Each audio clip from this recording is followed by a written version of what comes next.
I'm back, and today I'm going to speak on Metamorphosis by Franz Kafka. It's a short read, only about 80 pages, and it follows this guy named Gregor Samsa. The main part of the book is the transformation.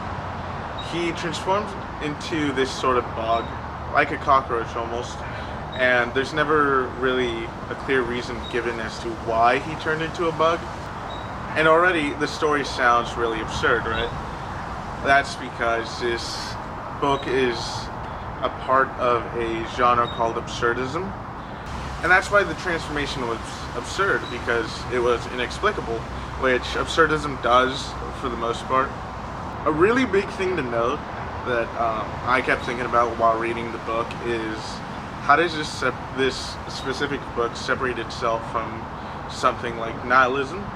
And I thought that it separates itself from nihilism because Gregor Samsa doesn't give up, despite the fact that he's turned into a bug. He doesn't really find reason to keep going either, he just does. And now I'm going to get into the book a little bit more. I'm going to summarize a little bit of it. So it follows Gregor Samsa.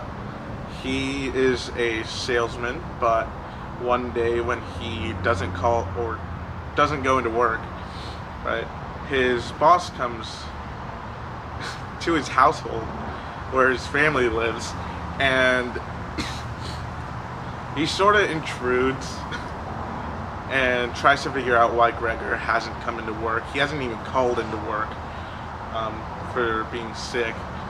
But throughout the first chapter, it's Gregor trying to get out of bed, get himself going, while also dealing with the fact that he's a bug. And for the most of that chapter, his family doesn't know it, his boss doesn't know it, his sister doesn't know it, and he tries to conceal the fact. And there's actually a couple pages where Gregor tries his best to get out of bed. He just can't, because the shell on his back doesn't allow him to.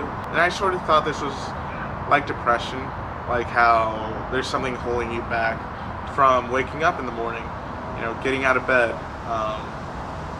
And I think Gregor Samsa was depressed. He didn't like his life because he had to pay off a debt that his family owed, because he was the only one in the family who actually made money. And after you get to know his parents, you realize that they don't value him for him, they value him for the money he brings home.